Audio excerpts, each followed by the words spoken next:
Ladies and gentlemen, good evening. It's an enormous pleasure to, I hope, delight you for maybe around 50 minutes, an hour, 3 hours, if I can get away with it, talking about street nameplates. And yes, I cycled about 3,500 miles around London. My bike got stolen so often that the mileometer I had on the first one, I didn't replace on the second one, and I forgot about it by the time of the third one. By the time I got my fourth Brompton, I finished doing all the cycling around London anyhow. It's everywhere in the London postal districts. Now, those of you who know your London novels will know 20,000 Streets Under the Sky, won't you? A very fine book by Patrick Hamilton. And he got it more or less right. If you look at the directory to the London postal districts about 1930, there were roughly 20,000 streets under the sky, running from Abbeville Road in, alphabetically, that is, Abbeville Road in Clapham to Zoffany Street in Upper Holloway. And of those 20,000 streets, there would, if you think, at that time, have been at least 40,000, 80,000, 100, 200,000 nameplates. Now, I've pedalled round and found about 3,000 surviving nameplates from up to 1920, when the London postal districts were first numbered. And that is really what I'm talking about. But first of all, just I mention a short commercial break, the London Topographical Society. Now, some of you are members of the society already, but for those of you who are not, may I just acquaint you with us? We were founded in 1880. We've got 1,200 members. There's an £18 annual subscription, but I'm sorry, not for long. It will have to go up fairly soon. And we publish maps, views, books on London topography. For example, things involving, well, Camden, for example, with Roger's help, we published early panoramas of Regent's Park. We did a very early visitor's account of London in 1578. We did the London surveys, the wonderful Elizabethan surveys of Ralph Creswell, book on London Bridge. We did reprinted the parish maps of Stepney. So we have done all sorts of things. So for anyone who's interested, please look at our website and think about joining. And if you are already a member, you can always join a second time. Okay, street nameplates. What about them?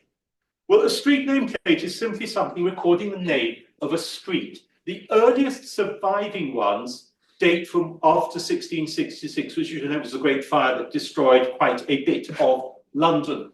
They've always been a parish responsibility. So it was the civil, it was originally the ecclesiastical parish, then the civil parish that was responsible for putting up nameplates or names or painting names or carving names.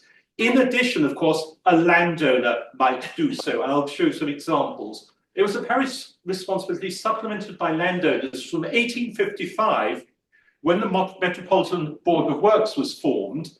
It originally, under the 1855 statute, it was responsible for putting up street nameplates in a uniform style. And if that had gone ahead, we'd have looked just like Paris. And if you notice, Paris, all the nameplates are virtually uniform because Paris has had a uniform municipal government from 1860. London, of course, has always been chaotic and anarchic, and that's why we love it. That's why, of course, we're the Camden History Society, not the London History Society, because it is all about localism. And so within about 5 years, the Metropolitan Board of Works had the Act of Parliament changed, so it no longer had to put up these street signs because it was too damn onerous. And who really took over then was the Metropolitan Boroughs from 1900. And in Camden, we have got 6, 8, 10 bodies that put up street nameplates. Hampstead Parish and Metropolitan Boroughs, Pancras Parish and Metropolitan Borough, Home Board of Works. What's that? You had a Board of Works when there were small parishes that couldn't cope with their responsibilities under the 1855 Act. And you had St Giles and St George, and they were too small and feeble to do anything. So they were combined into the Holborn Board of Works, and you became the Holborn Metropolitan Borough. And it was, of course, the Holborn Metropolitan Borough that would have built and opened this wonderful library in, whenever it was, 1960. About 1960, yeah. Street nameplates. They are Camden Mews. I thought I'd begin with something you'd all recognise. What is interesting about street nameplates in Camden? Of course, it's an artificial construct, because the modern London Borough of Camden is simply all the former constituent elements. So it is simply, I'm looking at the geographical area. And what is interesting is you've got quite a high survival rate.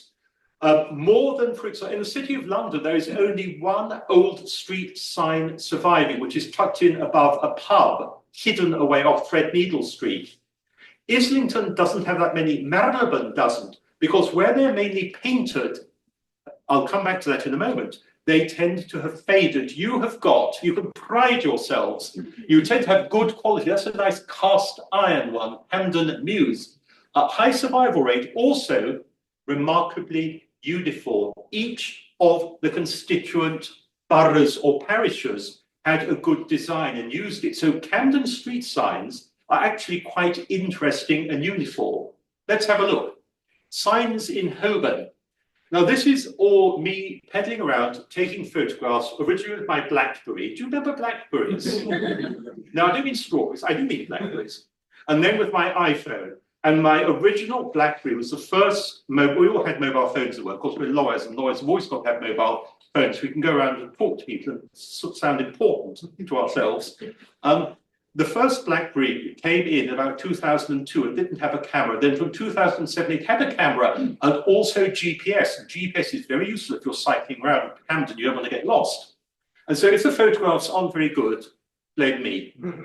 I mean, blame BlackBerry.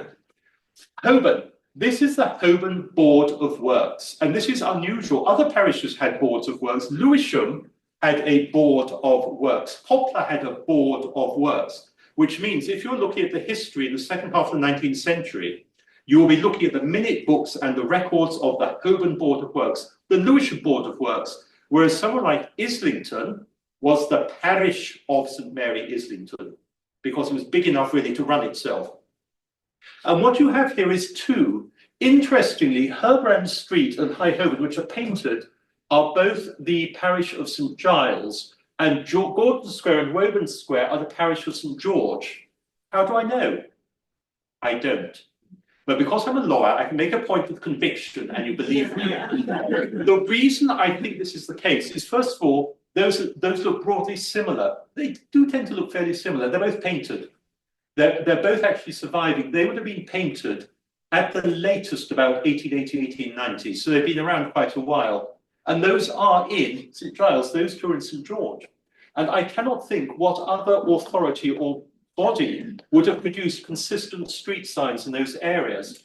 And it's interesting, those are painted and those are vitrolite in a nice frame. And I think they're both there. There are a few more. There are about 10 or 12 of these signs surviving, and they're plain, they're informative, and they both interestingly use a very straightforward sans, the word sans serif, what you could also call a grotesque, grot typeface, and with the capital, the initial capital in higher letters. So that's the signs in Holborn. Not that many of them. If you want to look at them, hurry while stocks last, because these are, as far as I can tell, are not being replenished. The painted ones fade and those fall off the wall, particularly if I'm passing with a ladder and a screwdriver. We then have the Metropolitan Borough. Look at the branding, Borough of Holborn. The metropolitan boroughs were formed and they took effect from 1900 and they lasted till 1965. And they were pretty proud. No parish ever indicated what parish it was, simply because it basically didn't interest them. It didn't matter. You would have known if you lived there what parish you were. But come the newly constructed boroughs, which normally incorporated a number of underlying parishes, they wanted to say, we are Holborn, we are proud, and they are. And these you will find about 30 or 40 of. NB, I have only taken them up to about 1920. After 1920, they all had numbers. It was WC1, WC2. So I take these to indicate these would date between 1900 and about 1914, maybe a bit later, though very little happened during the war by way of civic pride. And again, look at the uniformity, they're very nice. It's a similar typefaces, a sans typeface with the larger letters to begin and the WC in italics. And they're all consistent. They put little full stops after the WC. T is in smaller case with a full stop under it.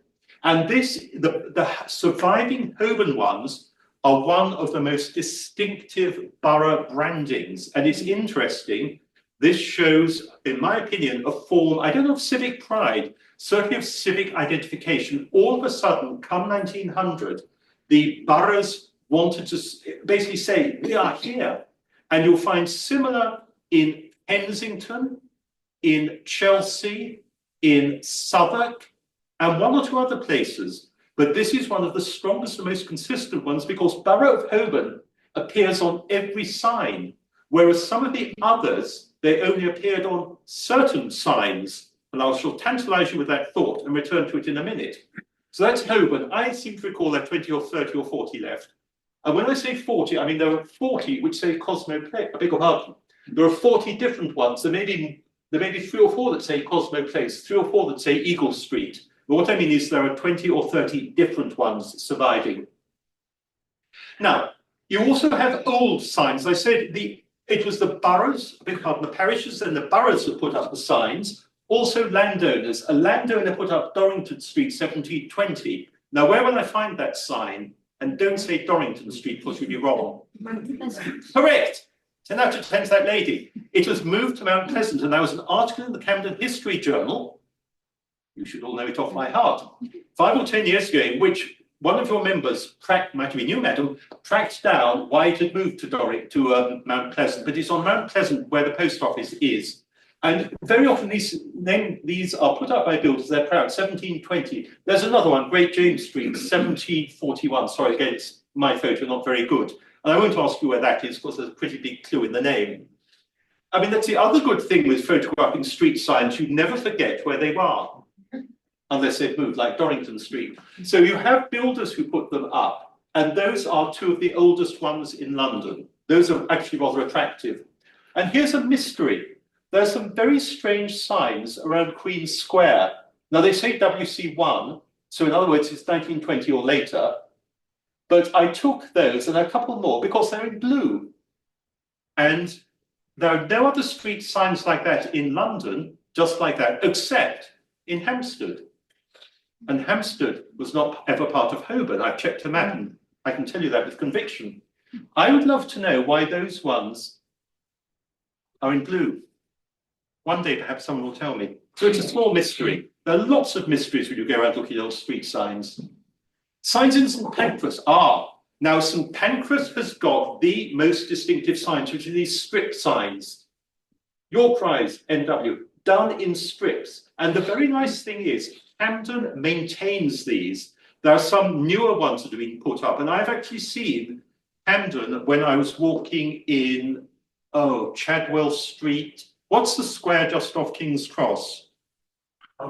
Argyle Square, just behind Argyle Square. I've actually seen workmen from Camden Council maintaining these old street signs, and that's fantastic, because normally they just rip them up, often put up a new one. So, for example, Ampton Street WC, I think, is a replacement sign, but you get them everywhere. Ampton Street, Chetwynd Road, York Rise, Burley Road. And even if it's a modern one, they still keep the old convention, which is we did not have numbered postal districts until which year? Strictly speaking, it's probably 1970, but I would say 1920, because nothing happened during the war. And as you know, here's another question. Which year were the London postal districts introduced? 1856. 1856, yes. And who introduced them?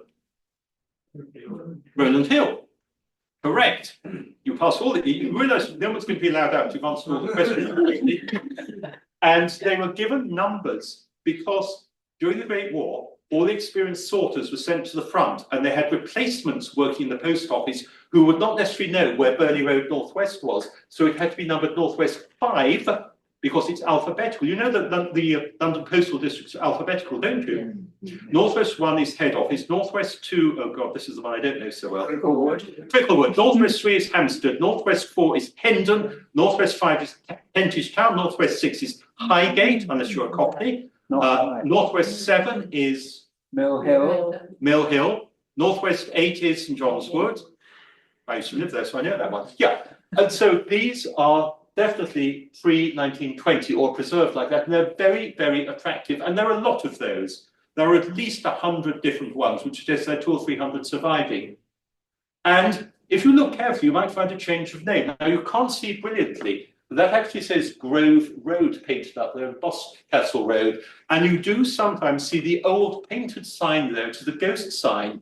And the Metropolitan Board of Works, later the London County Council, insisted that local councils did not have the same name of streets within 6 miles of another example, because it was confusing. Not only would Widow Twankey go to the wrong house when she was invited for tea, but the ambulance or the fire brigade or the police would be confused and not know which one to go to. And Grove Road is a massively common road, and so therefore it was changed to Boscastle Road NW. And I'm virtually certain that is a modern replacement of the sign. And again, big compliment to Camden for doing that. And amazingly, the St Pancras strip crops up elsewhere. It's in Richmond Road, NE. Anyone know where the NE postal district is? Doesn't exist anymore. I'll come back to that. Farringdon Road, West, Notting Hill. Hable Street, East. Remember, there was a famous battle there once. Ellington Street, N. Your former president, John Richardson, used to live there. And what really interests me is these are definitely the St Pancras strip. And there's another one, Caledonian Road, N. But I thought 4 was enough. These are the only 4 or 5 I've found.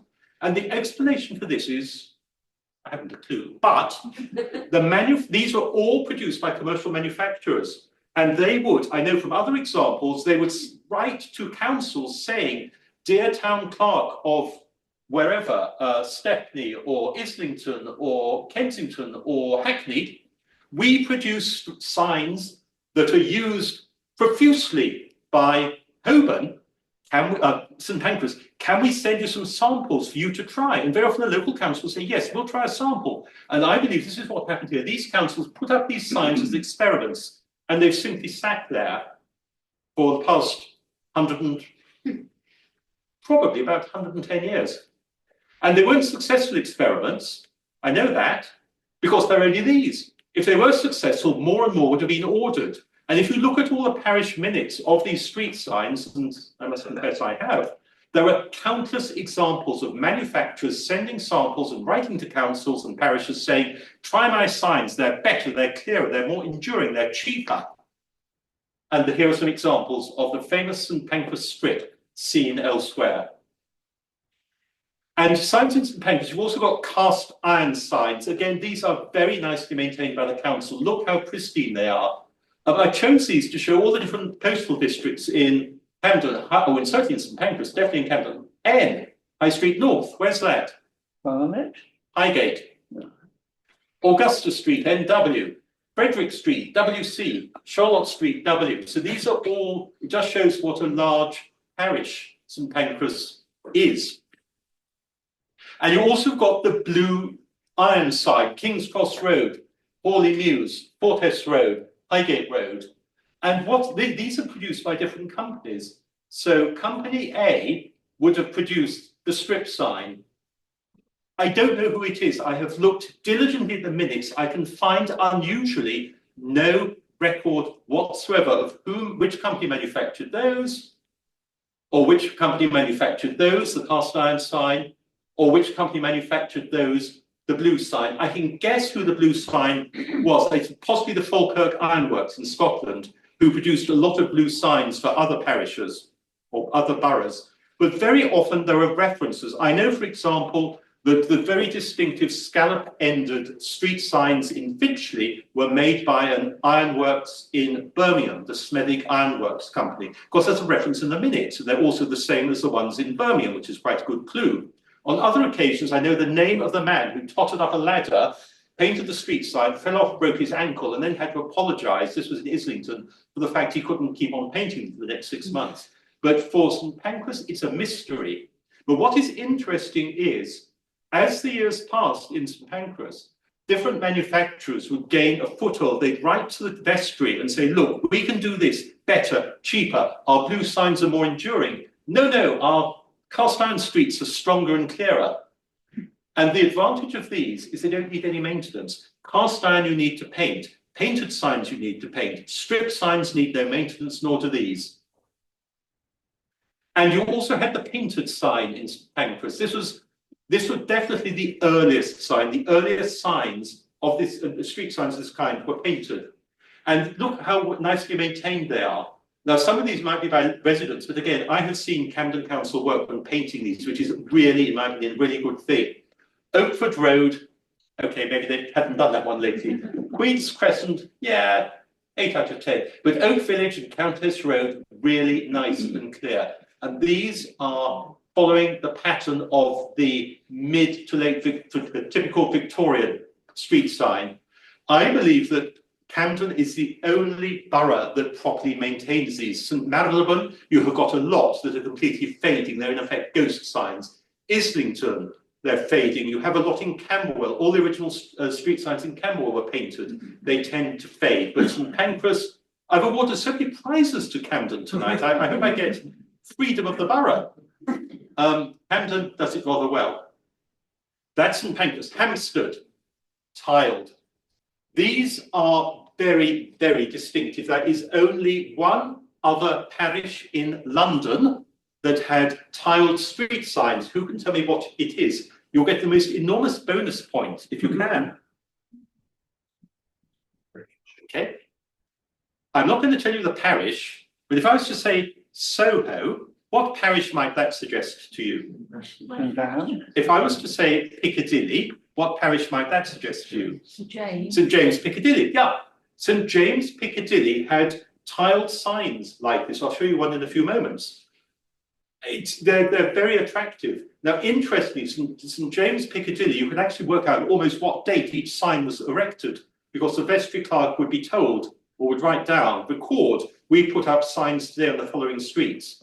But these are really attractive. These are such attractive signs. They're very clear. They're quite enduring. They've been up quite a long time. I'll come on to that in a moment. And you see they were originally Downshire Hill NW, Primrose Road, Hill Road NW, Cannon Hill NW, and the postal district was tacked on. In almost every case, it was tacked on afterwards. These are visually, in my opinion, very attractive. They contribute, in my view, immensely to the townscape of Hampstead. And they can be straightforward like that, or they can be a little charmingly quirky. I mean, very Hampstead. Is anyone here from Hampstead? I'm not calling you personally charmingly quirky. I'm charming, certainly. Maybe not the quirky bit. But look, to the branch library. It's like a village, little hand pointing. Finchley Road down there, in case you can't hear the roar of the traffic. To Frognall Gardens and Heath Street. Oh, there's the square and the church, and little hand pointing. It is quite charming. I think the 3 has been added on. You can see very often, oh, the 6. It has been tacked on. Now, oh yes, now these show the boundary. Now, the Holborn ones I showed you earlier, everyone said Borough of Holborn. In Hampstead, very interestingly, only the ones on the boundary said Borough of Hampstead. And the only surviving ones are Agincourt Road. Do you see the 3's been added? Fleet Road, Rosecroft Avenue, and I actually cycled to find that last summer because I realised I'd missed it, and Shoot Up Hill. And I enlarged that so you can see the Borough of Hampstead. There will have been more. Those are the only surviving ones. And those are interesting because around 1904, the town clerk of Finsbury, or the borough clerk of Finsbury Borough, said, Finsbury's just 100 yards up there, said, why don't we and all other boroughs put the name of the borough on the boundary signs? And most didn't. Holborn didn't need to. You had them everywhere. St Pancras, far too grand, said, bugger off. But said, go away, I'm so sorry.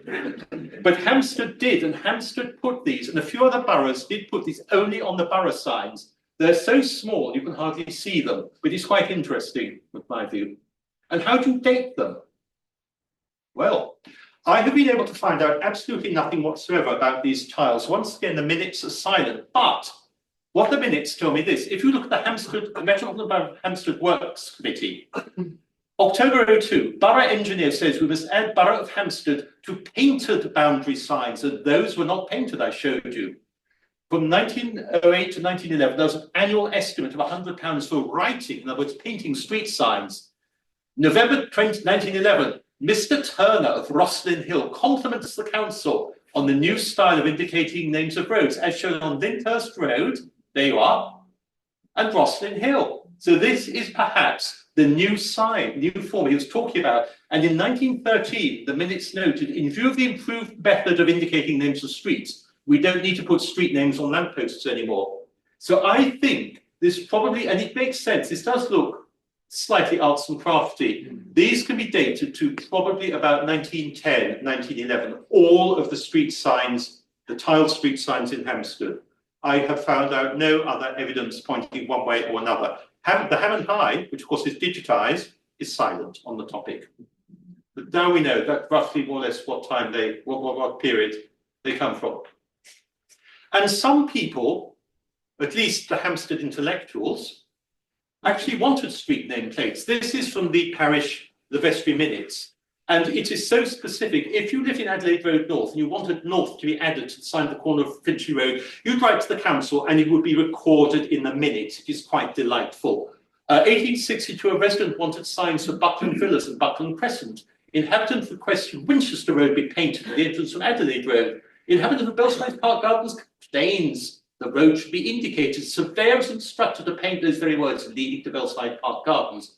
Mr. Viola wanted of Burgess Hill, the house, wanted the name be painted up. Lack of light in Pilgrim's Lane makes it impossible to see the name written up. So you can imagine the surveyor scurrying around doing all of these things.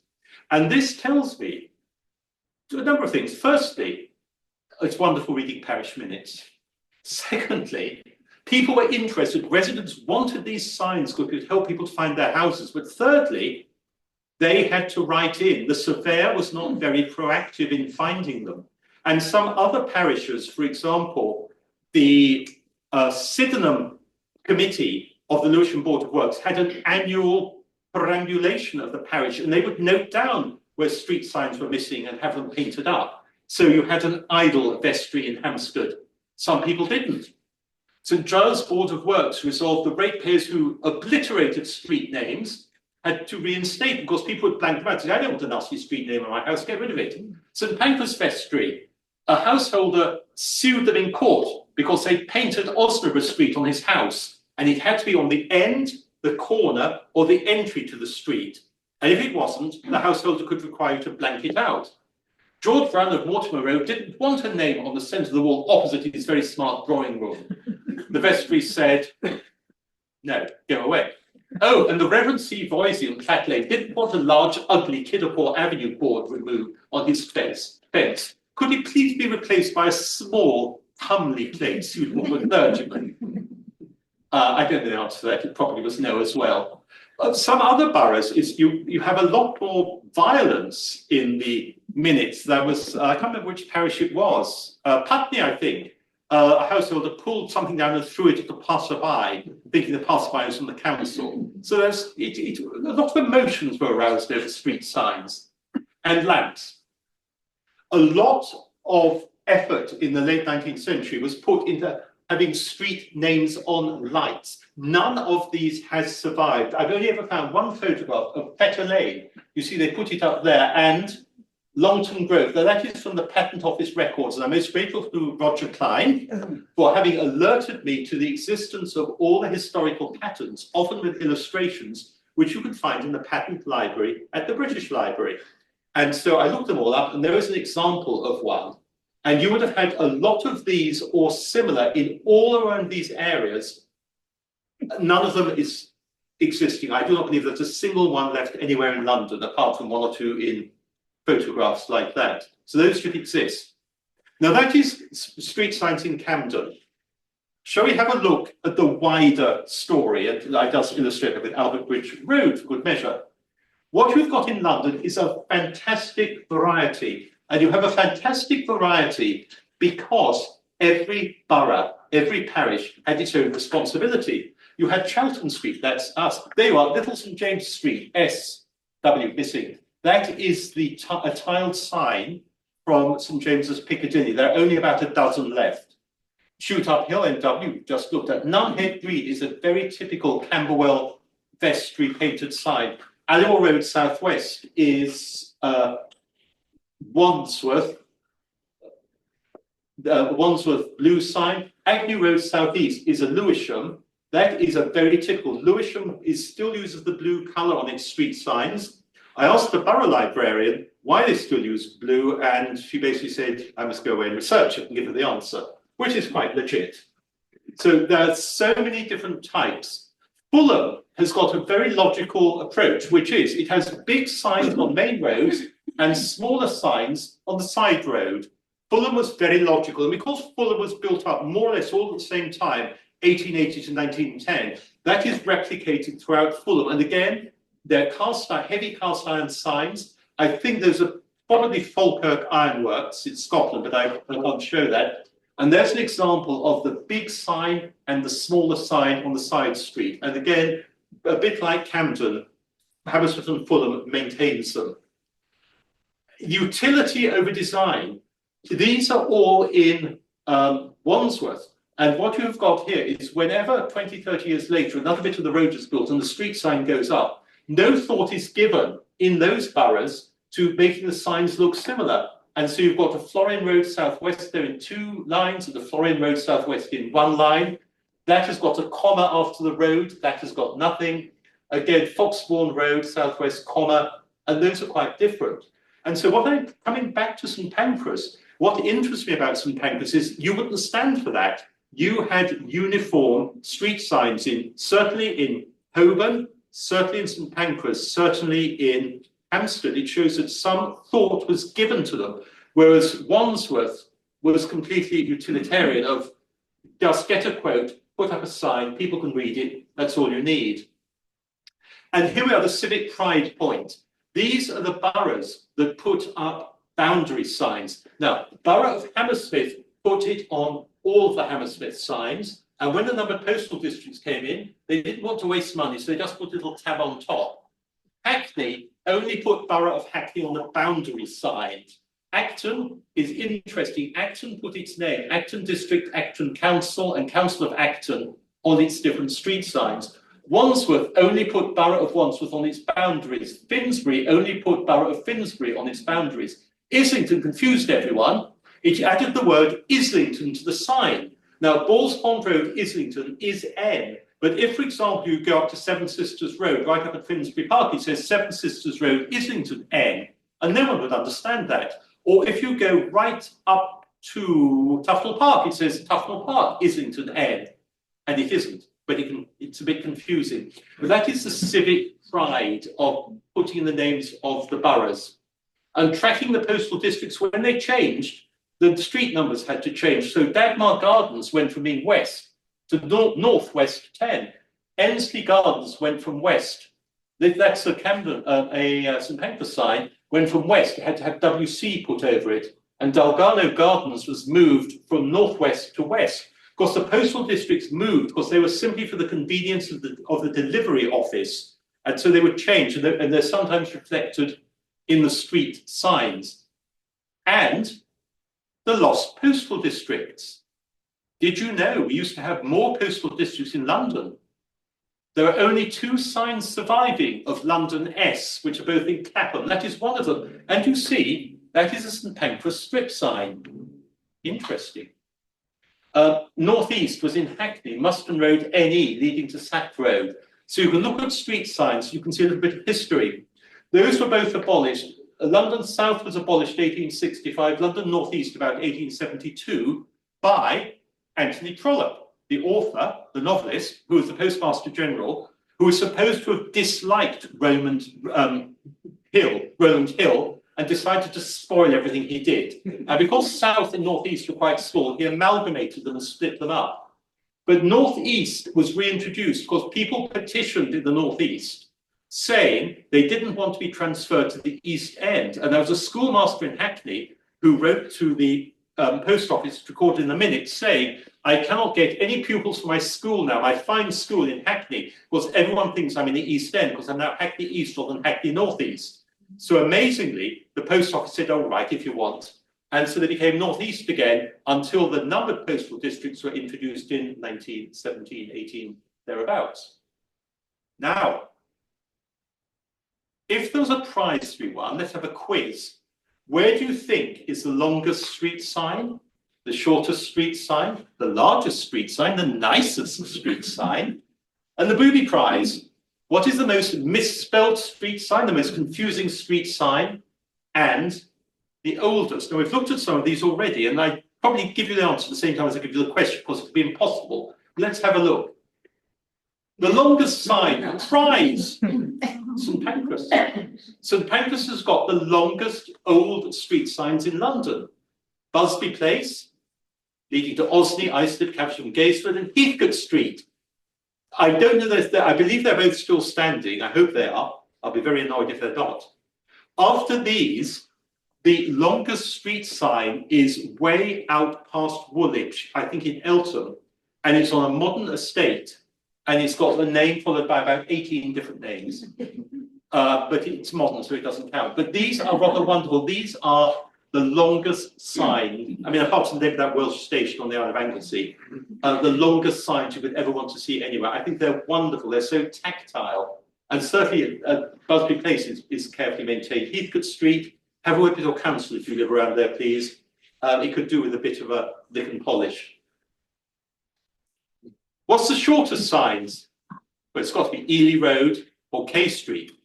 Actually, the shortest name of any street in London is what? Of Alley. Yes, of Alley. It's of Alley, which is by near Charing Cross, because it's George Villiers, Duke of York. And you've got a George Villiers, Duke of York, but it's of Alley. And of Alley is longer than Ely Road. Also, if you go back long enough, if you were to go back 100 years and you were to go to Kensal Green, the bit of Kensal Green that used to be, you know, parish of Chelsea, Kensal Green used to be in parish of Chelsea. But it was. Well, you've heard of global warming. This is tectonic movement. It isn't. It was part, if you look at the maps, a map of Chelsea would always show Kensal Green. And Kensal Green had 8 roads, A road, B road, C road, D road, E road, F road, G road, but those were all changed. So Ely Road in East End at K Street, I think that is somewhere in Camberwell, I forget, are the shortest signs. This isn't a very good quiz, I'm giving you all the answers. The largest sign, where's that? Don't say Holsworth Square, well, come on. Just on Elm Street. Yes, round the corner. Camden keeps on winning all these prizes. That is the largest sign. That must be 3.5, 4 foot square. It's a private sign. I'm virtually certain that would have been put up not by St Pancras or Coburn, I forget which it is. That would be put up by the developer, the landowner. But that is the biggest sign, except it isn't. Even bigger. Highbury Terrace, hurrah, Islington. 1789, and Chester Terrace, okay, Camden again. That is probably even bigger than Highbury Terrace, but I won't admit it. But those are probably the largest street signs in London. If you go to Smithfield, you see an enormous one at the end of St John Street saying 1 St John Street EC, but that doesn't count because it says 1 St John Street. It's therefore a house sign, not a street sign. Never argue with a lawyer. The most welcoming sign, Renty Place. That's in Deptford. Deptford again has got to use these tablets, painted tablets, and that would have been there, possibly with that very name, perhaps since the 1850s, 1860s. And Deptford, which is Lewisham, does take the trouble to paint them, which is rather nice. Ah, the worst spelt sign. That's fantastic. It's your fault. That is Hampden, because it's a bit of St John's Wood. I mean, that is breathtaking. It has gone now. I'm so pleased. I'm so pleased. I looked at a photo. I mean, look at it. Queen wrong apostrophe S. That's one GRQVE 1 Northwest 8. That is actually the worst spelled sign. It is fantastic. I just cannot believe how the council could possibly have been that Dibolino to put it up. Maybe it was a joke, but it's genuine. I haven't photoshopped that. And the most confusing signs in Islington, can I claim these? The same road is St John's Well, St John's Road, St John's Park or St John's Grove, and the same place is Penley Place or Brunswick Place. I mean, how to confuse people. What you do sometimes see when the street changes its name, you might say Penley Place, formerly Brunswick Place, but these are all within about a mile of each other, and those are within a few yards of each other, the St John's ones, are a tiny bit confusing. But what is quite fun is you can see the St John's Road N is a borough of Islington until about 1910. St John's Way N19 will be is borough of Islington, perhaps 1930s, and so on and so forth. So very often they're put up. Brunswick Place N will be about 1910, Penley Place N1 would be about 1920. And if you're really interested to know when street names changed, look at a book, which I'm sure is in the library here. I know it will be in the library here. LCC Names of Streets and Places in the Administrative County of London. You have to look, I think, at the 1927 volume, which is the last one that gives all the name changes. I think it's 1927 volume. Or maybe you'd rather read a telephone directory. Builder signs. This is Marsham Street, 1688. That is by the Department of the Environment, whatever it's called this week. And this is the corner of Chigwell Street, 1678. Those are pretty immediately post-fire. Though interestingly, both in parts of London that weren't affected by the fire, because that's in Marsham Street, Westminster. That is just off Ratcliffe Highway just away from the Tower of London. Those are probably the oldest street signs. And some runners up. You've seen Dorrington Street already. Pierpoint Row, 1718. Who can tell me where is Pierpoint Row, 1718? Newgate? No. Camden Passage. And it's hidden away in Camden Passage behind, which is why I took it to Strange Angle, behind a grill. And that one, I'm sorry, I can't see, Bird Street, 1706. So there are quite a few fairly old street signs that I've spotted. There are probably many more that I haven't seen. And, oh, is that it? Oh gosh, I finished. Right. Ladies and I didn't know what else I had. So ladies and gentlemen, that is a quick look, that I hope you found interesting, of Camden street signs and what it tells us about civics and design and how you can still see them today if you know where to look. If you don't mind getting a cricked neck, don't trip over the cobblestones, just going around looking up all the way for the street signs. So I'd be delighted to answer any questions or tell you anything that might interest you or anything else. Well, thank you very much.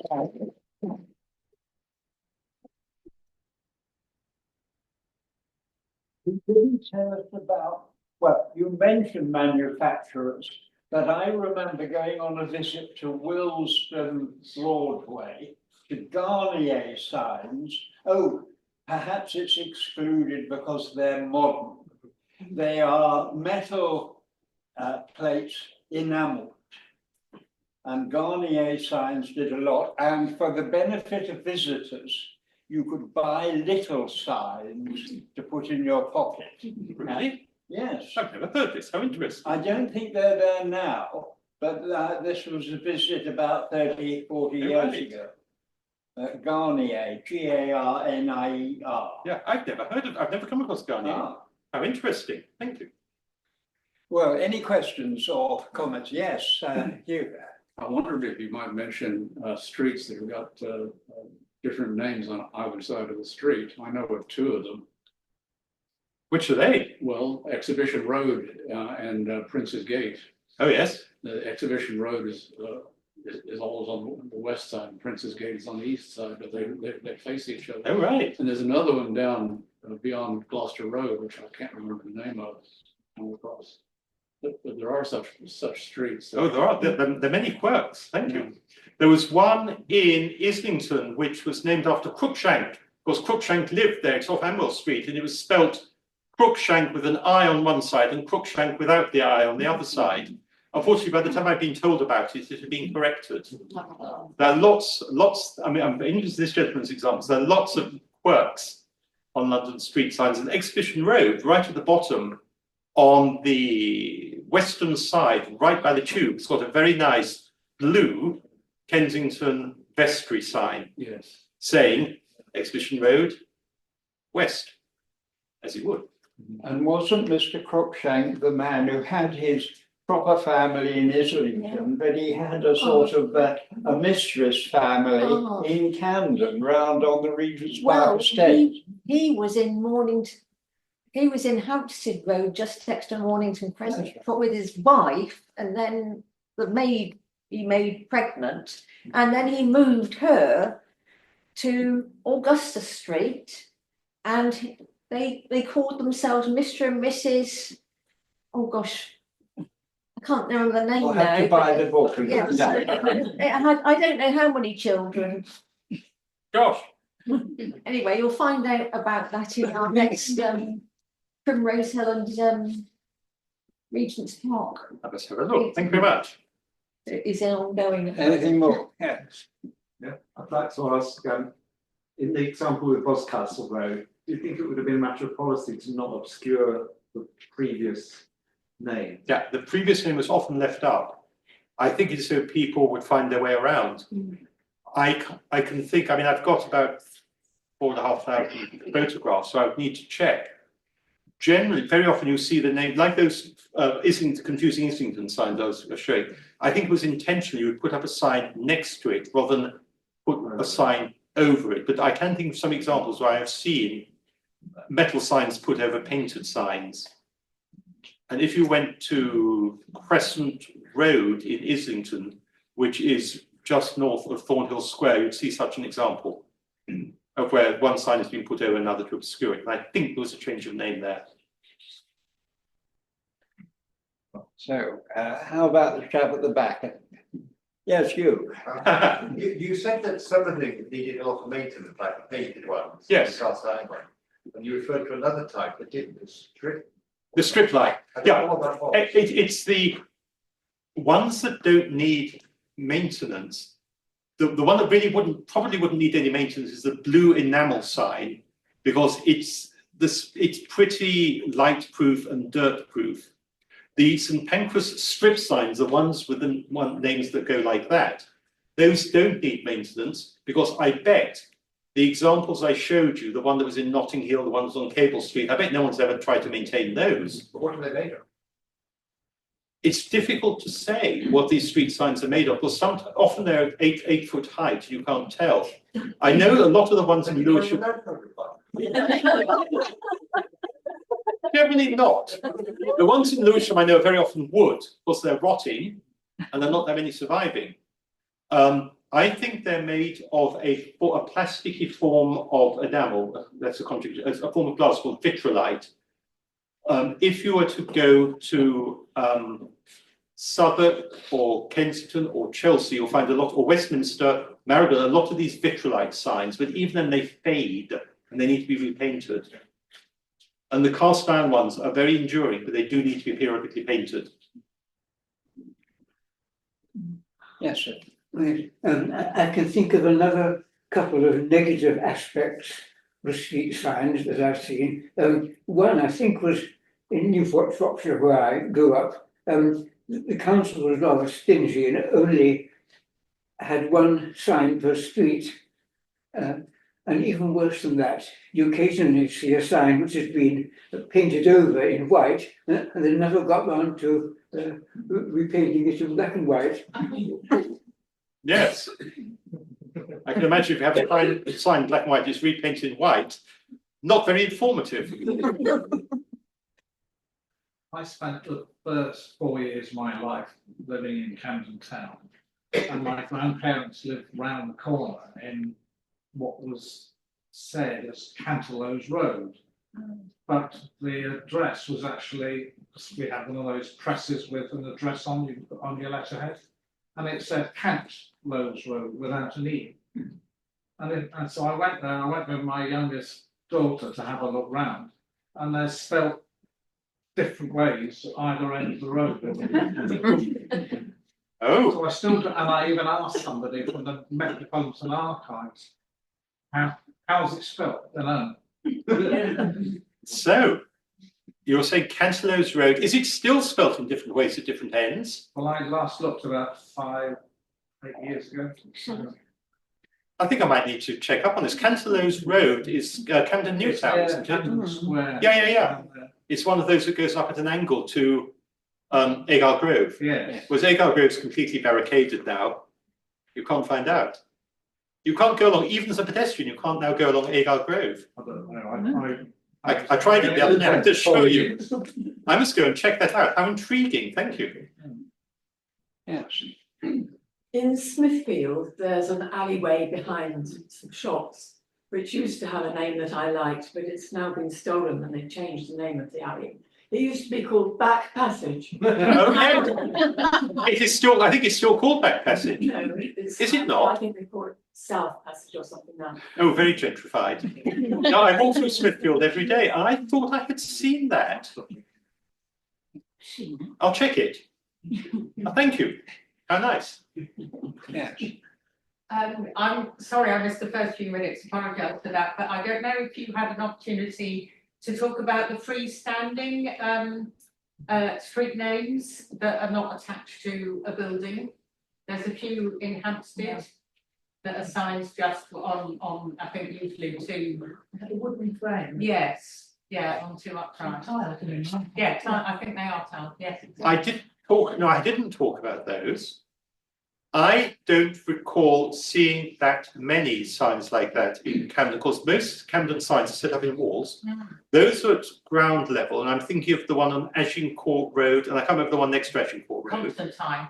Yeah, Yes. yeah, Agincourt, Constantine. Unless they're the ones you're referring to, because I remember them as being down at ground level. I thought they were set into the wall.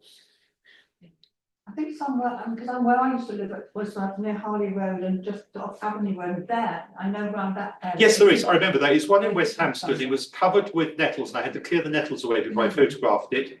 It was a bit of further remote as West Hampstead. I wouldn't know how to get there again. But I did feel quite safe there, though. Yes, you're right. There definitely are these freestanding ones. I will have some photographs of them. I haven't actually flagged them. You get them a lot in Finchley. The further out, amazingly, interestingly, the further out you get to the centre, the more you get one set into the ground like that. Probably because people had hedges and small walls and things. Interesting, thank you. Yes, at the back. I want to mention a lot of the early late Victorian painted ones are very consistent in that they're black and white with a black border. It's kind of almost a set design. Yeah.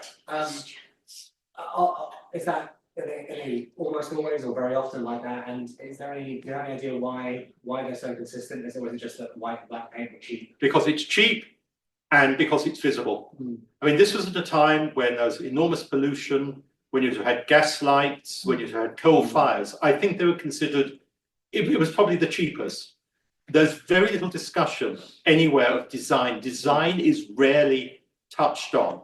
The parishes either had a local painter, they normally put something out to tender, and you get the tenders back, and the tenders would normally show the name of somebody who lived in the parish, and they would nearly always choose the cheapest. And if he fell under a bus, they'd then choose the next cheapest to replace him, as it was cheapest.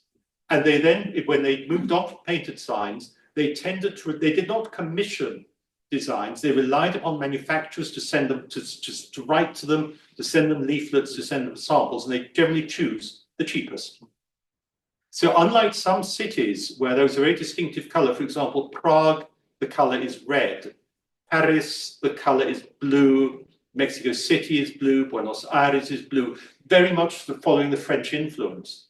There was no exportable London influence. Of course, London was a hodgepodge. London was generally the cheapest, the simplest, the plainest. Well, do you think the days of the street sign are numbered? Because we've all got it on our little mobile phone now to tell us where we are. To know where we are. That was almost a very good pun. The street signs are numbered. No, I don't, because you still need to know where you're going. If you're driving along, you still need to know what you're looking for. Everywhere in the world, I've found street signs of one kind or another. So I think they're here for the time being. Good. Famous last words, perhaps. Oh, by the way, I should have mentioned, if so, you're interested in the design of street signs, there's a really good book published on London street signs, on the design of London street signs. Stupidly, I can't remember the name of the author, but it's published by a very well-known publisher. So if you were to Google London street sign designs, you can buy this really good book, and he looks at the different designs of the street signs. He's more interested in the design, whereas I'm more interested in the history, so we sort of complement each other. But I recommend that book if anyone would like a read on this. Yes.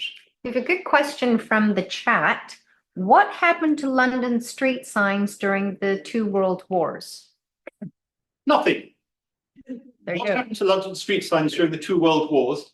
Nothing. They weren't hidden, unlike sort of in Dad's Army, where they all ran around taking down the signs saying road to Brighton, road to whatever. Nothing happened about street signs, but very interestingly, there was some revulsion against German street signs during the First World War.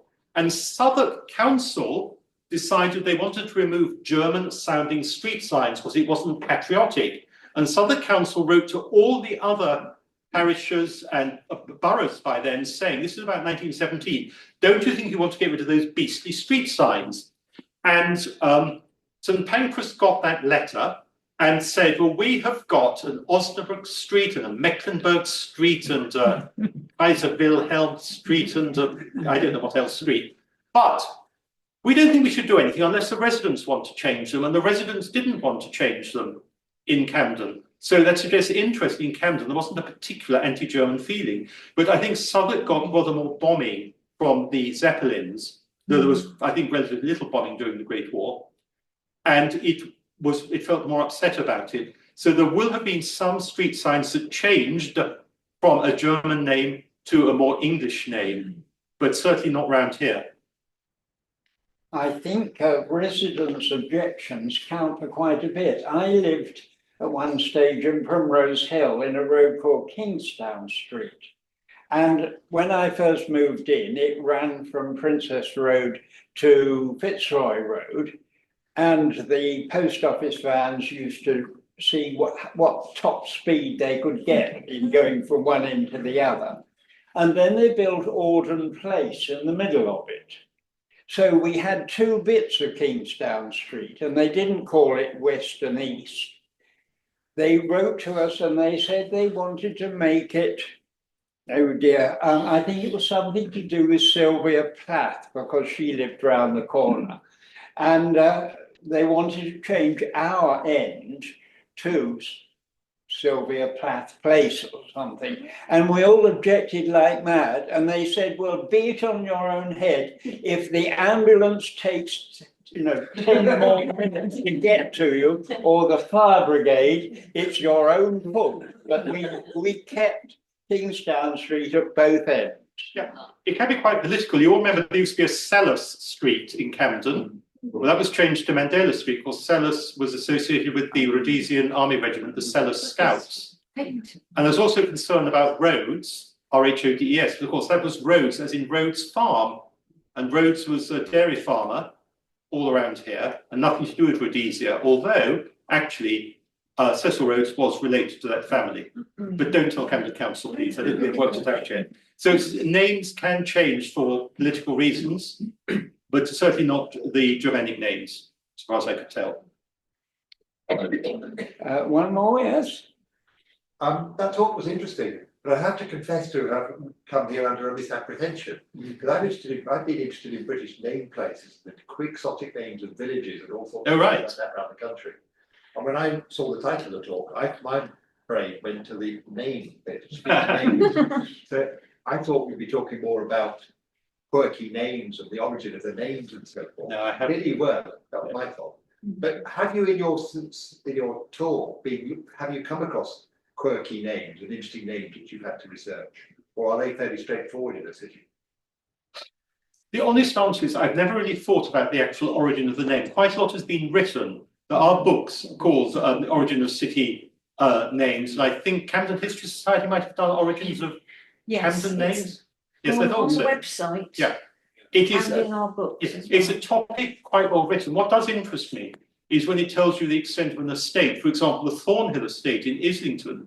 You've obviously got Thornhill Square. You've got Hemmingford Road. Why? Because that's where the country estate was, on Hemmingford Road. You've got Muriel Street. Why? Because that was Mr. Hemmingford's daughter. You've got an Eva Street. That was his second daughter, and so on. So you can actually use names like that to track the extent of an estate, and you very often find family names are used throughout the estate. So yeah, I see things like that. But to be honest, when I see these names, I just think, okay, fine, pick. Because what I'm doing is I was trying to record all of these within the London postal districts before they disappeared. So perhaps you, sir, can give the talk, the next talk on that very interesting topic.